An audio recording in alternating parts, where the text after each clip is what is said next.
বিশ্বের বিভিন্ন দেশে করোনা ভাইরাসের সংক্রমণ বেড়ে গেছে।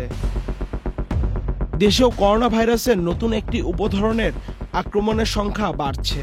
এটি ছড়িয়ে পড়া প্রতিরোধে 11 দফা নির্দেশনা দিয়েছে স্বাস্থ্য অধিদপ্তর। আজ বুধবার দুপুরে বর্তমানে বাংলাদেশে করোনা ভাইরাসের পরিস্থিতি নিয়ে স্বাস্থ্য অধিদপ্তরে এক সংবাদ সম্মেলনে অধিদপ্তরের মহাপরিচালক 11 দফা নির্দেশনা পড়ে শোনান। লিখিত বক্তব্যে মোহাম্মদ আবু জাফর বলেন, ভাইরাসজনিত সংক্রমণের হার বৃদ্ধি পেয়েছে।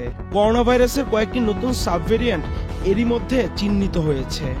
আন্তর্জাতিক ভ্রমণকারীদের মাধ্যমে বাংলাদেশে করোনা ভাইরাসের সংক্রমণ বিস্তার প্রতিরোধে দেশের সব স্থল, নৌ ও বিমানবন্দরের IHR ডেস্কগুলোয় নজরদারি ও স্বাস্থ্যবিধি মেনে চলার বিষয়গুলো জোরদার করা হয়েছে।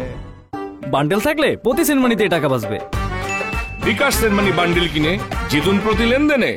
স্বাস্থ্য সচেতনতা বৃদ্ধির উদ্দেশ্যে স্বাস্থ্য অধিদপ্তরের সংক্রমণ প্রতিরোধে জনসাধারণের করণীয় নির্দেশসমূহ: জনসমাগম যথাসম্ভব এড়িয়ে চলুন এবং উপস্থিত হতেই হলে সেক্ষেত্রে অবশ্যই মাস্ক ব্যবহার করুন। শ্বাসতন্ত্রের রোগগুলো থেকে নিজেকে রক্ষার জন্য মাস্ক ব্যবহার করুন। হাঁচি ও কাশির সময় বাহু বা টিস্যু দিয়ে নাক মুখ ঢেকে রাখুন। ব্যবহৃত টিস্যুটি অবিলম্বে ঢাকনাযুক্ত ময়লা ফেলার ঝুড়িতে ফেলুন। ঘন ঘন সাবান ও পানি কিংবা হ্যান্ড স্যানিটাইজার দিয়ে হাত ধুয়ে ফেলুন। অন্তত 20 সেকেন্ড হাত ধুবেন। অপরিষ্কার হাতে চোখ, কান কিংবা মুখ ধরবেন না। আক্রান্ত ব্যক্তির সংস্পর্শ এড়িয়ে চলুন এবং কমপক্ষে 3 ফুট দূরত্ব বজায় রাখুন।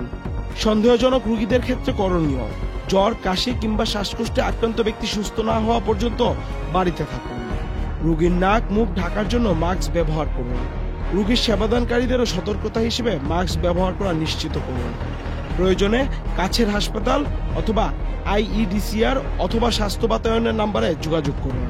করোনা ভাইরাসের সংক্রমণ নতুন করে বিস্তার প্রতিরোধে স্বাস্থ্য অধিদপ্তর থেকে জনসাধারণের জন্য এই করণীয় বিষয়গুলো মেনে চলার পরামর্শ দিয়েছে। আহমেদ শাফি, চ্যানেল আই।